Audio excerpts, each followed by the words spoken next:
Okay, so it's my first time ever reacting to Overly Sarcastic Productions. We have the legend summarized King Arthur. I love King Arthur. I've seen like movies and shows on him. There's some really great movies on King Arthur, so I'm looking forward for this one. I can't wait to see what Overly Sarcastic Productions has got for us. And before we do jump into this video, guys, we're getting super close to YouTube partner. So if you guys can subscribe, it will really help out with the channel a lot. Right, let's get into this. Everyone knows something about King Arthur. Whether Of course. you watched Sword in the Stone as a kid, listened to Camelot as an adult, or just existed in a part of the world where Britain was briefly in charge, you know about King Arthur. But if you ever tried to look into King Arthur to try and find some sort of canon for the story, you were probably both confused and disappointed. Maybe you read somewhere that Merlin aged backwards, but then couldn't find any evidence to support that. Maybe you wanted to know about the Holy Grail and ended up reading 50 pages about some Fisher King guy instead. Maybe you wanted to learn the sordid history of Arthur and Morgan Le Fay's secret tryst that famously produced the traitorous Mordred and were utterly baffled to find zero connection between Mordred and Morgan at all. Whatever the case, while Arthurian mythos is very widespread and most people have at least some knowledge of the basic structure of the story, when you start tugging at the threads, the entire setup starts to lose cohesion. So what is Arthurian canon? And more importantly, do we actually care? To start off, we need to talk about the historical context for King Arthur, as in the time frame he supposedly existed in and the events and accomplishments he's generally credited for. But because talking about history makes me break out in hives, I've conscripted Blue to do it for me. Blue? So basically, in the late 400s AD, after the Germanic tribes did the sacking and Rome did the falling, the power structure was pretty scattered. Cool. And a handful of German warlords ruled over an ethnically Latin and German mixed European population. As far as this dichotomy goes, Britain was handily in the non-Latin corner on account of Rome only holding territory there for a couple centuries, although they were still predominantly Christian. With the Roman Empire gone, there was hefty competition over who would get to fill in the various power vacuums that had opened up. In Britain, the major conflict at the time was between the local quasi-Roman Britons and a number of incursions from the Angles and Saxons, Germanic tribes from nearby Scandinavia who predated the Vikings by a good few centuries. Now, you might recognize some of those names from the word England, which is Angleland, and also places like Essex and Sussex, East and South Saxony. So our buddy Artie, according to the few sources that we have, was most likely one of these quasi-Roman Britons fighting against the Scandinavian invasions. That being said, the sources are pretty spotty, so we don't even know if this guy ever really, existed. He may well be an exaggerated version of some real historical figure, as some historians suspect, or, like most superheroes, he could have been 100% made up and then just placed into a real-world setting. But whoever King Arthur was or was inspired by, the bottom line is that they had some serious beef with the Angles and Saxons. Thanks, dude. So now that we've gotten the historical Arthur stuff let's talk about this is pretty cool. Arthur stuff. The earliest written accounts of King Arthur are from the mid-900s in the Annales Cambriae, and they're really short and really uninformative. One says, in 516 AD, Arthur won the Battle of Badon, and the other one says, in 537 AD, Arthur and Mordred fell in the strife of Camlan, and there was death in Britain and Ireland. Unsurprisingly, this isn't much to go on. It doesn't tell us who Arthur and Mordred are, or how they're connected to each other. It doesn't say who they're fighting, if they were fighting each other or on the same side. It technically doesn't even tell us if Arthur and Mordred died. And given that this account was written around 400 years after any historical basis for Arthur died, we're already starting from a pretty ahistorical source material.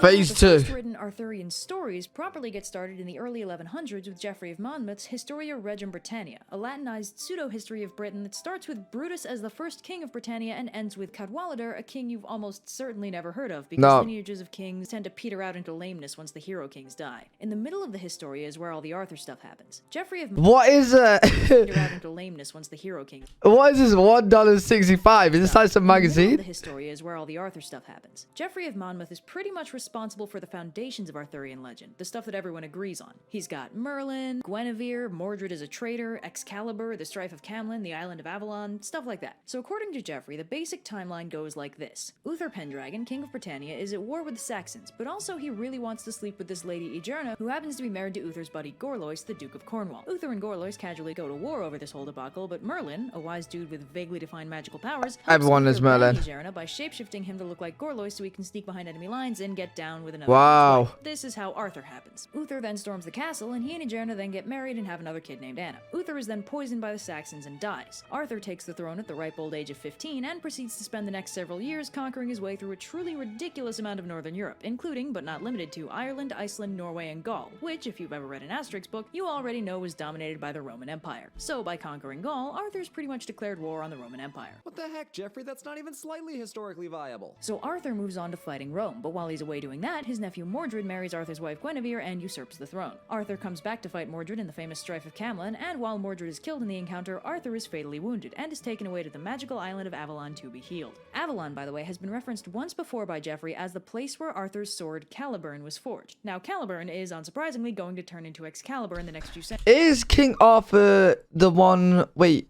what is the story where the sword is in the stone? And then the king was the only person that was able to get it out of the stone. Was that wasn't King Arthur, was it? Or was it?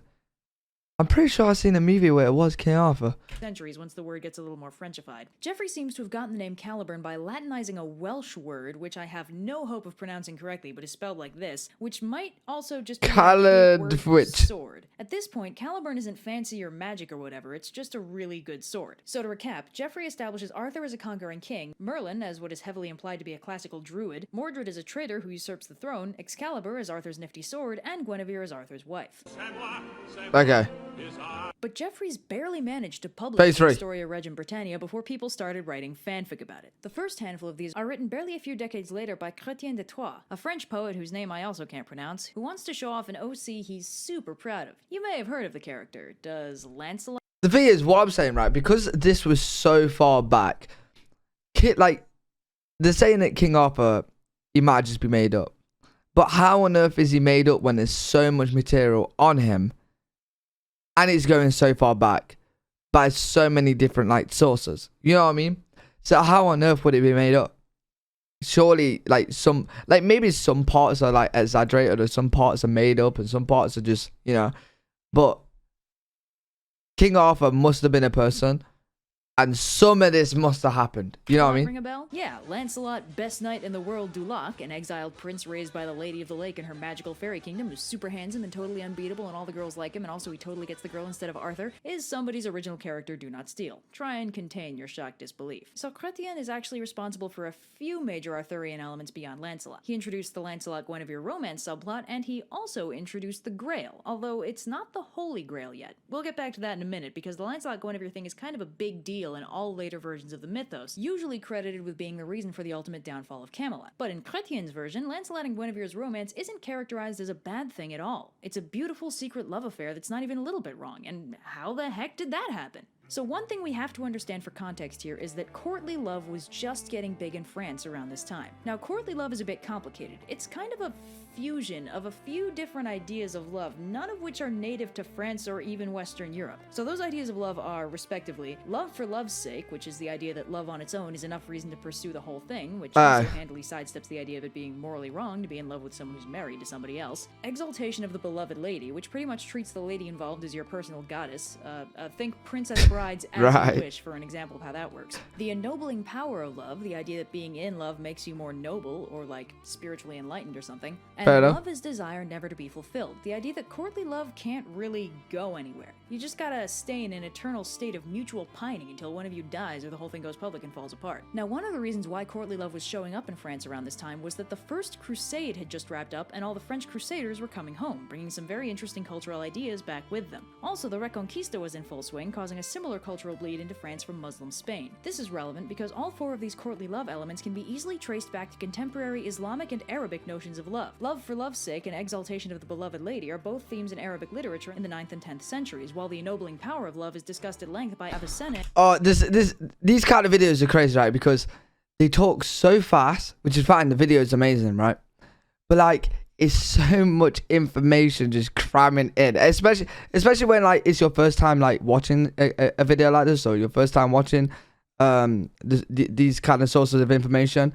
It's just so much being crammed in right now. 11th century treatise on love, and love is desired. He's like just trying to squeeze it into my brain. Poetry, as well as the general idea that love is something that completes a person and is basically a form of enlightenment, which also shows up in courtly love. So courtly love was getting big in France right about now, and as a result, Chrétien wrote a lot of courtly love stories, which is what Lancelot and Guinevere's whole thing was. In the first story that they appear together in, Lancelot rescues Guinevere from this bad guy Maleagant. They spend a passionate night together, and they end up in a classic courtly love relationship, where it's basically a very careful dance so they don't get exposed while still being properly infatuated with one another. Okay. Lancelot has all kinds of trials and tribulations to defend Guinevere's honor. Guinevere at one point tells him to deliberately lose a tournament to prove his love for her, but when he starts losing, she's all like, I changed my mind, and it ends up with them very carefully hugging in public. While the secrecy of their relationship is prioritized, they're never characterized as being in the wrong for pursuing that relationship. Guinevere is married to Arthur, but she's in love with Lancelot. A very classic courtly love setup. Lancelot and Guinevere sleeping together, despite Guinevere being married, was justified by love for love's sake, and they actually made Lancelot more noble rather than less via the ennobling power of love part. And of course, since they could never properly be together, they hit that last part bang on. Their love could never be fulfilled. We'll get to the problems this caused later. Chrétien also introduced the concept of the Grail in the story of the Fisher King, who you also might have heard of. The Fisher King's whole thing is that he's a king who's been wounded in a very unfortunate place and as a result can't have children. This has detrimental effects on his kingdom, which becomes a wasteland as a result of the king's infertility. So a knight named Percival stumbles on the Fisher King and is invited to a banquet, but warned against talking too much. While there, he sees a procession of people carrying weird stuff, like a bleeding lance and a candelabrum, and finally, a girl carrying a grail. Afterwards, one of the courtiers angrily tells him that if he just asked who the grail was for and why the lance was bleeding, the Fisher King's injury would be healed and they'd have all been saved. Percival then has to embark on a bunch of quests to fix his mistake, although annoyingly, Chrétien didn't actually finish this story, so we don't get a resolution until later writers stepped in to write Percival returning and healing the Fisher King. So after that, the next major part of Arthurian literature is probably one of This is so different to the King Arthur movie. This is the most famous ones too. It's called the Vulgate Cycle, written in the early 1200s, and among other things, it does a lot to Christianize the mythos, adding things like the holy part to the Holy Grail, and things like consequences for adultery to Lancelot's personal character arc. The Vulgate Cycle also produces Le Morte d'Arthur, written by Thomas Malory a couple centuries later, which is basically just the same stories but rewritten a little bit for clarity. So to start off, before the Vulgate Cycle was written, this dude Robert de Boron wrote a poem about Merlin fleshing out his backstory, and the poem's been lost, but it was transcribed into prose and incorporated into the Vulgate, which is why we still know basically what it said. Now, de Boron went ham on the Christianization for Merlin's backstory. Prior to this, Merlin had been kind of purposefully mysterious. He was heavily based on two quasi-historical figures, one a mad prophet and bard named some Welsh thing that I have no hope of pronouncing but is spelled like this, and the other one Aurelius Ambrosius, a cryptic wise dude with unclear origins. Boron tosses that out the window and makes Merlin the Antichrist. Or rather, an attempted Antichrist. Basically, a cabal of demons got together and sent an incubus to impregnate a virgin, but said virgin objected, told her confessor, and the two of them baptized baby Merlin and saved him from potential antichristness. His demonic heritage gave him some superpowers like shapeshifting as well as a perfect knowledge of the past and present, but he was also given the power of prophecy by God, making him pretty close to omniscient. Boron also expanded Merlin's mythical role in Arthur's upbringing, expanding it from orchestrated his conception to advised him throughout his childhood and adulthood, turning Merlin into a more permanent presence in Arthur's life. The Vulgate Cycle also introduces the concept that Arthur wasn't known to be Uther Pendragon's son and heir, and had to prove his credentials by pulling Excalibur out of an anvil. So this is also the origin of the sword in the... Wait, so he pulled the sword out an anvil? Not the stone? The fuck? What is the stone story then? Stone concept. In this version, wait. pulling Excalibur out of an anvil. So this is also the origin of the sword in the stone concept. In this version... Oh, so like, he actually pulled it out of an anvil, but for a story, he pulled it out of the stone. Okay. And Merlin's story ends kind of tragically, or hilariously, depending on your perspective. Basically, he falls in love with this lady Nivian, who's incredibly uninterested in him and grossed out by both his persistence, his oldness, and his demon heritage. When Merlin won't leave her alone, Nivian asks him to pretty please teach her everything he knows about magic, and when he does, she uses her newfound powers to seal him away so he'll leave her alone. Points for problem solving. Anyway, along with that stuff, we also get more focus on Arthur's knights when we get to the quest for the Holy Grail, which also introduces Galahad, the illegitimate son of Lancelot and Elaine, who, because Lancelot was strictly a one-woman guy, magically transformed herself into Guinevere to get him to sleep with her. Galahad is basically Lancelot, but better, like not sleeping with another man's wife better. Galahad kicks off his being better than Lancelotness by sitting in a chair that will only allow the Grail Knight to sit in it, or else it'll kill him. Galahad, not dying, is recognized as the Grail Knight, and thus the one who will find the Holy Grail. He also pulls a magic sword out of a stone just because he wasn't symbolically significant enough already. The knights do some jousting and also pulls a magic... Oh my god, what the fuck is it? So he pulled the sword out of the stone? What the fuck is going on? What the fuck is going on? Galahad, not dying, is recognized as the Grail Knight, and thus the one who will find the Holy Grail. He also pulls a magic sword out of a stone just because he wasn't symbolically significant enough already. The knights do some jousting and some partying, and a few people mention that this Galahad kid seems a lot like Lancelot, only better somehow. And that evening, they all have a vision of the Holy Grail covered by a cloth, which also magically makes a bunch of food appear out of nowhere. Gawain declares that he wants to actually see the Grail, and this prompts 150 of Arthur's knights to decide to go on a quest for the Grail, which Arthur thinks is a bad idea and blames Gawain for. So Lancelot, Galahad, Gawain, Percival, and Bors, along with 145 other knights who are significantly more disposable, all independently head off to quest for the Grail. And by the way, this Percival is the same Percival as was in the older Grail story too, basically being slotted into the story as the previous Grail Knight candidate, so Galahad can also be shown to be cooler than him. But on top of showing off how cool Galahad is, the whole story is basically about driving home how not cool Lancelot is, because pretty much every turn in his quest is some other god-given sign that he's not worthy of seeing the Grail. This culminates in him actually reaching the Grail chamber, at which point it shoots a fireball at him and knocks him out for 3.5 weeks. Galahad, meanwhile, having spent his quest time fighting villains, rescuing maidens, repairing swords with a single touch, and healing the Fisher King, because oh yeah, that's still a thing, finally reaches the Grail with Percival and Bors in tow, at which point, after some shenanigans, Galahad gets carried up to heaven by a choir of angels, and the Grail is never seen again. Lancelot, having learned a valuable lesson about his sinful ways, resolves to stop with the adultering, a resolution which lasts till about the next time he sees Guinevere. Basically, what we're seeing here is the collision between the concept of courtly love as a good thing and the concept of being faithful to your husband as a good thing. We're ending up with kind of a weird moral conflict as a result of these two conflicting visions of what love and marriage should really mean. Anyway, alongside all that Lancelot drama, we also get some major developments in the character of Morgan Le Fay. Now, we haven't talked about her yet because she hasn't really been important up till now, although her character does feature as early as Geoffrey's Historia, where she's characterized as the eldest of 9 obviously Fey sisters who live in Avalon. She's fully benevolent in that version, and is in fact the one who heals Arthur while he's resting in Avalon. Chrétien introduced the idea of Morgan being Arthur's sister, as well as her future rivalry and dislike of Guinevere, and the Vulgate cycle expands on this by giving her a whole backstory. In this version, Morgan is the older Right, hold on. Right, let's just have 1 second. When you guys, because I know a lot of people with these kind of videos, you guys have already seen it, then you want to see someone's reaction on it, right? So unless this is the first, even if this is the first time that you guys are watching as well, was you guys sat here and with all of this information, you were just like, kind of just like stunned, and you was like, what the fuck? Like, you kind of know what's going on, but you're like, what the fuck is going on right now? Like, what the because obviously when I seen about King Arthur, you just see King Arthur and the wars that he was in and like how powerful he was, right? And maybe you see stuff about Merlin as well. But with all of this going on, it's like, what the actual, and how quick it's going as well. Like, what the fuck is going on right now? You got magic left, right, center, Holy Grail, spit fireballs at people.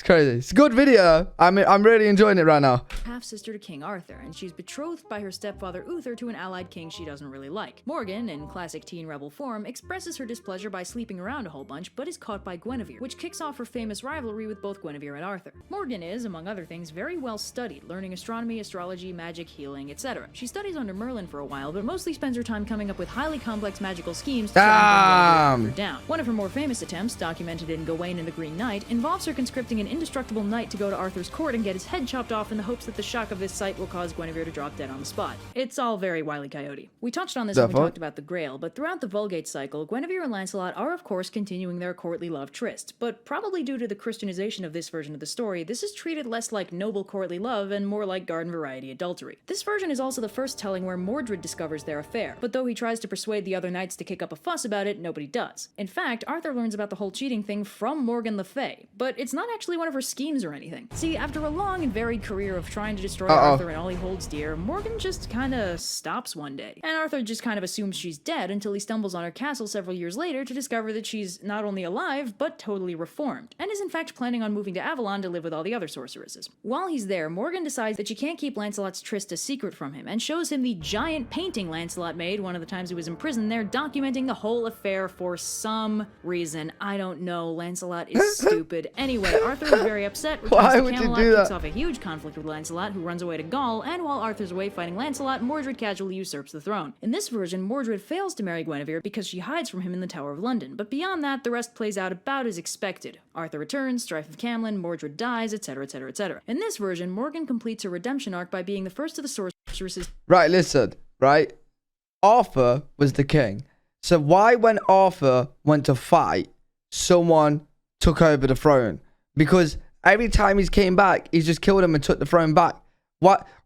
Like, surely kings was able to be kings and go out and fight people. You know what I mean? Like, what? Is to arrive to ferry Arthur off to Avalon. In the aftermath of that whole debacle, Guinevere becomes a nun, Lancelot becomes a monk, and thanks to a promise he made at one point, he can't even be buried alongside his love when he dies, because the moral of the Vulgate is that adultery is bad, kids. Now, one meta thing we gotta talk about is that although Arthurian folklore has a lot of Christian elements, what with the Holy Grail and all, it's also got a lot of traditional Celtic folklore wrapped up in it, or pagan if that's how you want to phrase it. I mean, Morgan Le Fay literally means Morgan the Fairy. The Lady of the Lake is blatantly supernatural without being divine, and in the 14th century poem Gawain and the Green Knight is a suspiciously fey-like entity, what with the immortality, the illusions, the green aesthetic, etc., and he might actually be a variant of the mysterious folkloric Green Man. And despite the fact that the Christianization of the story is almost as old as the idea of transcribing the story, Celtic folklore elements kept getting added in for centuries. They're not all holdovers from the original telling, whatever that was. The idea that Excalibur was a gift from the mysterious fairy tale Lady of the Lake is as late as the 1400s, not an original pre-Christian idea. The stories were getting more pagan elements at the same time that they were getting more Christian elements, and there's a lot of debate over how exactly this fusion of antithetical worldviews happened, but if I had to guess, I'd say it's probably a fairly classical case of belief systems intersecting without colliding. Now, I've noticed this a lot, especially in the more historically Celtic parts of Europe, that a lot of fairy stories and ideas have survived to the modern day, not as fun mythical folklore, but just as stuff people know is true. Ireland still doesn't pave over fairy circles, and from this angle, the coexistence of Christianity with a fundamentally pagan belief system of fairy tale supernatural interference is actually pretty precedented. Again, though, just a theory, and we don't know for certain what the logic behind the folklore was, because it's been,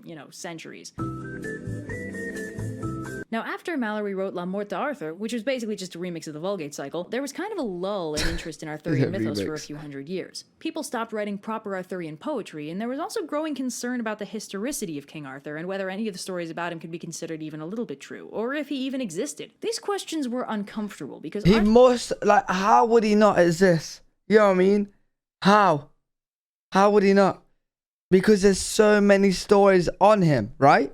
Arthur was kind of the foundation of the whole matter of Britain, and the idea that he maybe didn't exist was uncomfortable in a lot of ways. A legend is sung of when England was young. So no new Arthurian stuff really happened until the early 1800s, when La Morte d'Arthur was reprinted for the first time in over a century. Now, with the benefit of nostalgia, Arthurian folklore got popular again in a big way as a romanticized ideal of chivalry and stuff. Unfortunately, World War I apparently kind of bruised the popularity of the chivalry idea, but the story stayed popular and has continued to be popular into the modern day. Now, the canon of modern Arthurian folklore isn't really the same as the Vulgate or Morte d'Arthur canon. There's been drift over the past few centuries, and I think this is because the way we think about King Arthur has changed. Geoffrey of Monmouth was writing a fictionalized history that was still supposed to be grounded in real historical events. Chrétien used Geoffrey's Arthurian canon to glorify his character Lancelot, and with him the French ideals of courtly love. The following centuries brought heavy Christianization and an exploration of Christian themes, ascribing Merlin's magic to demonic power, making Morgan Le Fay a scholar instead of a spirit, and using Lancelot's fundamentally contradictory characterization of supposed noble paragon and chronic adulterer to explore the notions of sin and impurity in the quest for the Holy Grail and the ultimate downfall of Camelot. In the centuries of lapsed interest in Arthurian canon, Arthur was rarely discussed, and only ever used for political commentary on modern events. For the past 1,000 years, Arthurian canon has been used to glorify specific movements and agendas, but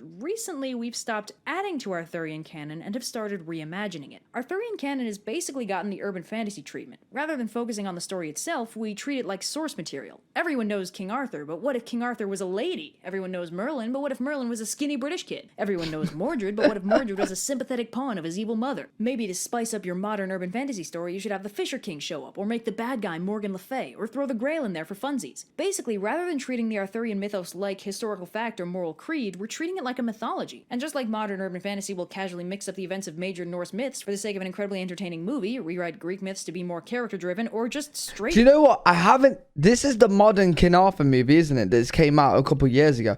I've seen old ones. I actually haven't seen this one. I need to watch this. Norse myths for the sake of an incredibly entertaining movie, rewrite I Greek bet that's myths to be so more good. character-driven, or just straight up make up new gods. King Arthur's entire story is basically an open source grab bag of modern fantasy ideas. Okay. And on top of that, modern writing also puts a lot more focus on character-driven storytelling than story-driven storytelling. Up until now, Arthurian canon has been written and expanded on for specific reasons. People added adventures to provide precedent for social movements or add in characters they liked. But a lot of modern writing puts almost all of the focus on dealing with characterization, with the story mostly providing context for that characterization, rather than writing stories with the characters being incidental or vehicles for the plot. And because of this focus in characterization, everyone taking that angle focuses very specifically on two parts of Arthurian mythos: Lancelot, Guinevere, and Arthur's whole situation, and Mordred. Now, the Lancelot, Guinevere, Arthur thing has two major angles. Either Lancelot is the good guy, or Arthur is. If Lancelot's the good guy, then Arthur's characterization gets pulled into being a bad husband. Either he's neglectful because he has to go fight all these wars, or he's a full-on jerk, or he's boring, and Lancelot is by contrast a noble heroic paragon here to rescue Guinevere from her lousy husband with the power of love. If Arthur's the good guy, then Lancelot will be an egotistical, self-centered jerk who betrays his trust without thinking, and Arthur will be a beleaguered, betrayed man whose kingly duty demands that he execute his wife and hunt down his best knight. Either way, plenty of good characterization stuff to exploit. Arthur's characterization is further jerked around by the character of Mordred. So in the first texts that specify Mordred's relationship to Arthur, he's written to be his nephew, the son of Arthur's half-sister Morgause. Later versions changed it up so that Mordred was also Arthur's illegitimate son, but the modern version of Mordred is the son of Morgan Le Fay, conceived by Arthur and used by Morgan as one of her many schemes to bring Arthur down. You may note this has zero precedent in the mythos. Morgan and Morgause are different characters, and Morgan and Mordred canonically have nothing to do with each other. Not only that, but Mordred's decision to usurp Arthur's throne is always his own ambition. Also, lest we forget, Morgan Le Fay has already given up on being evil for years by the time Mordred does his traitor thing and Arthur falls. But the modern tellings combine the disparate elements of Mordred's betrayal and Morgan's routine scheming into one significantly nastier, game-changing plot, wherein Morgan bears Arthur's illegitimate son and specifically raises him to overthrow his father and claim his throne, which is... Either way,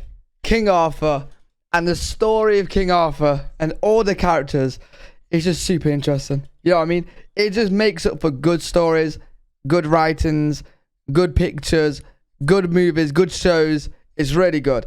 So like, fake or real, it was probably just some fake story that someone made. I know that I was saying that it couldn't be fake, but now seeing all this, way back in the day, someone probably just made it like some story, you know, as you do. And it's just been added on throughout time. Which is a lot more evil than hiring a local fairy to But I don't know, it could be based on a real guy. But as a side effect, this also changes Arthur and Mordred's entire dynamic. Classically, Mordred is the traitor and Arthur is the good king brought down. But in this version, Arthur's not so good, what with the whole illegitimate child thing, and Mordred isn't the traitor, he's the pawn in his mother's schemes. Or, from another angle, Arthur's tragic karmic downfall brought on by his own wrongdoing. Mordred becomes sympathetic and Arthur becomes morally complex, at the cost of Morgan becoming a whole lot morally simpler. So the moral of this complex, century-spanning story is, if Arthur, Guinevere, and Lancelot had all just been honest about their feelings and entered into a mutually supportive romantic relationship, we could have called it polyamory. Thank you and good night. Right, that was really cool. That was my first time reacting to Overly Sarcastic Productions. That was a really good video. I'm definitely gonna watch more of theirs. Really good. Hopefully you guys did enjoy it as well. If you did, make sure you do leave a thumbs up. Make sure you do subscribe for more content. Let me know what you think about the King Arthur story. If you guys think is it real, what sources there is, etc. If you guys got any videos you want to recommend me to watch, please link them down in the comment section below, and I'll see you guys in the next video.